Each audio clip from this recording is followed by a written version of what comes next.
কোন একটা দল দেখে কাউকে ভোট দেওয়ার প্রয়োজন নেই, কোন একটা মার্কা দেখে অন্যভাবে কাউকে ভোট দেওয়ার প্রয়োজন নেই।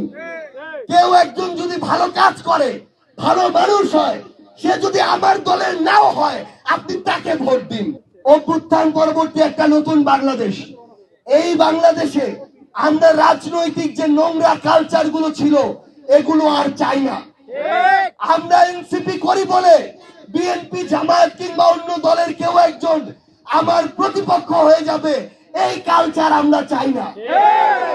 আমরা প্রত্যেকটি রাজনৈতিক দল একসাথে যে কোনো একটি জেলা উপজেলায় কাজ করব, আমাদের মধ্যে হবে ভালো কাজ করার প্রতিযোগিতা।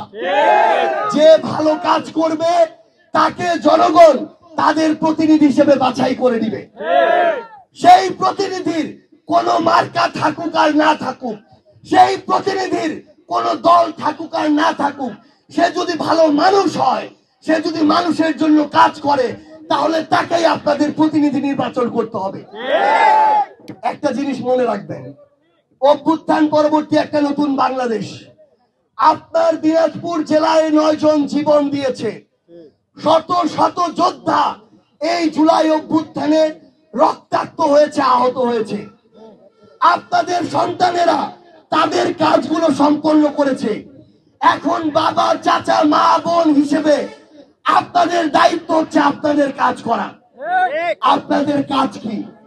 নির্বাচন সামনে আসবে, কোন একটা দল দেখে কাউকে ভোট দেওয়ার প্রয়োজন নেই, কোন একটা মার্কা দেখে অন্যভাবে কাউকে ভোট দেওয়ার প্রয়োজন নেই। কেউ একজন যদি ভালো কাজ করে, ভালো মানুষ হয়, সে যদি আমার দলের নাও হয়, আপনি তাকে ভোট দিন। কারণ ভালো মানুষের হাতে যদি ক্ষমতা থাকে, সেই ক্ষমতা জনগণের জন্য ব্যবহার হবে। আর যদি খারাপ মানুষের হাতে মার্কার দল দেখে আপনি ক্ষমতা তুলে দেন, তাহলে সেই ক্ষমতা আপনাকে শোষণ করার জন্য ব্যবহার হবে। সেই ক্ষমতা এলাকায় এলাকায় চাঁদাবাজি করার জন্য ব্যবহার হবে। সেই ক্ষমতা আপনার উপরে ক্ষমতার অপব্যবহার করার জন্য ব্যবহার হবে।